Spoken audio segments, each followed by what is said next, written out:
क्या आपने कभी महसूस किया है कि आपका शरीर आज में होता है, लेकिन आपका मन या तो बीते हुए कल में भटक रहा होता है या आने वाले कल की चिंता में खोया रहता है? कभी पुराने दर्द, कभी भविष्य का डर, और इसी बीच हम आज का सबसे कीमती पल खो देते हैं। सोचिए, अगर मैं आपसे कहूं कि आपकी जिंदगी की लगभग हर चिंता, हर डर, हर तनाव सिर्फ इसलिए है क्योंकि आपका मन वर्तमान में नहीं रहता। और अगर आप सिर्फ एक आदत सीख लें तो आपके भीतर ऐसी शांति आ सकती है जिसे कोई परिस्थिति छीन नहीं सकती। आज हम बात करेंगे दुनिया की सबसे प्रभावशाली आध्यात्मिक किताबों में से एक, द पावर ऑफ नाउ, जिसे लिखा है एकरट टोले ने। यह किताब केवल पढ़ने के लिए नहीं बल्कि जीने के लिए लिखी गई है। तो आइए शुरू करते हैं। भाग एक, हमारी सबसे बड़ी समस्या क्या है। कल्पना कीजिए, एक व्यक्ति पार्क में बैठा है, चारों तरफ हरियाली है, ठंडी हवा चल रही है, पक्षी चहचहा रहे हैं, लेकिन उसका चेहरा उदास है। क्यों? क्योंकि उसका मन 2 साल पहले हुई एक गलती को बार बार याद कर रहा है। अब एक दूसरा व्यक्ति उसी पार्क में बैठा है, लेकिन वह भविष्य की चिंता में डूबा हुआ है। अगर नौकरी चली गई तो, अगर मैं असफल हो गया तो, दोनों की समस्या अलग दिखती है, लेकिन असली कारण एक ही है। दोनों वर्तमान में नहीं है। लेखक कहते हैं, दर्द हमें परिस्थितियां नहीं देती, दर्द हमें हमारा मन देता है। भाग दो, आपका मन आपका मालिक नहीं, एक साधन है। एखार्ट टोल कहते हैं, मन बहुत उपयोगी है, लेकिन जब वही मन हमें नियंत्रित करने लगता है तब वही सबसे बड़ा दुश्मन बन जाता है। क्या आपने कभी ध्यान दिया है कि आपके मन में हर दिन हजारों विचार आते हैं? उनमें से अधिकतर या तो अतीत से जुड़े होते हैं या भविष्य से। लेकिन सच्चाई यह है कि जीवन केवल इस क्षण में हो रहा है।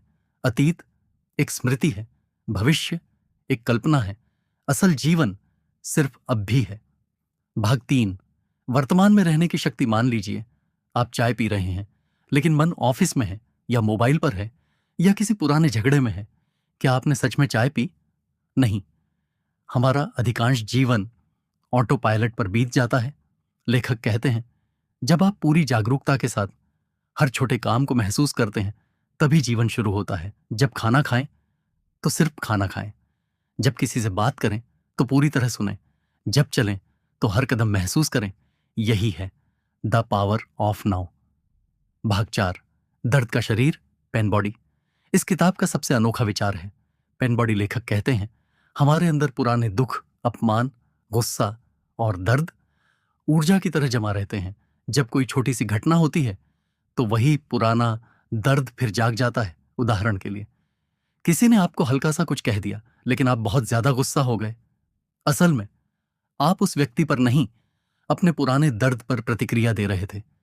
जब भी ऐसा हो, रुकिए, गहरी सांस लीजिए और अपने अंदर उठ रही भावना को केवल देखिए। उसे दबाइए मत, लेकिन उसके गुलाम भी मत बनिए। भाग पांच, एक्सेप्टेंस की शक्ति। हम अक्सर कहते हैं, जब सब ठीक होगा तब मैं खुश रहूंगा, लेकिन लेखक कहते हैं, नहीं, पहले वर्तमान को स्वीकार कीजिए, फिर बदलाव कीजिए। स्वीकार करने का मतलब हार मान लेना नहीं है। इसका अर्थ है जो अभी है उसे बिना विरोध के देखना। जब विरोध खत्म होता है तभी समाधान दिखाई देता है। भाग छह, अहंकार, ईगो का जाल। ईगो हमेशा तुलना करता है, उसके पास मुझसे ज्यादा है, मैं उससे बेहतर हूं, लोग मेरे बारे में क्या सोचेंगे। धीरे धीरे हम अपनी पहचान, अपने काम, अपने पैसे, अपने रिश्तों से जोड़ लेते हैं। लेकिन लेखक कहते हैं, आप यह सब नहीं है, आप वह चेतना है जो इन सबको देख रही है। जब यह समझ आ जाती है तो डर कम होने लगता है। भाग सात, वर्तमान में जीने के आसान अभ्यास। अगर आप इस किताब की सीख को जीवन में उतारना चाहते हैं तो आज से ये 5 अभ्यास शुरू करें। पहला, दिन में 5 मिनट सिर्फ अपनी सांसों पर ध्यान दें। दूसरा, जब भी तनाव आए अपने आप से पूछिए, क्या इस समय, इस पल मैं सुरक्षित हूं? अधिकतर जवाब होगा हां। तीसरा, हर दिन कुछ मिनट बिना मोबाइल, बिना किसी शोर, सिर्फ शांति में बैठिए। चौथा, जब भी मन अतीत या भविष्य में जाए धीरे से उसे वर्तमान में वापस लाइए। पांचवा, हर दिन किसी एक छोटे पल का आनंद लीजिए, जैसे सूर्योदय, बारिश या एक कप चाय। दोस्तों, द पावर ऑफ नाउ हमें यह नहीं सिखाती कि समस्याएं कभी नहीं आएंगी। यह सिखाती है कि समस्याओं के बीच भी मन की शांति कैसे बनाए रखें? याद रखिए, आपकी सबसे बड़ी शक्ति आपका अतीत नहीं, आपका भविष्य नहीं, बल्कि यह वर्तमान क्षण है। जब आप पूरी तरह अब में जीना सीख जाते हैं तो चिंता कम होने लगती है, डर मिटने लगता है और जीवन पहली बार सच में जीने जैसा महसूस होता है।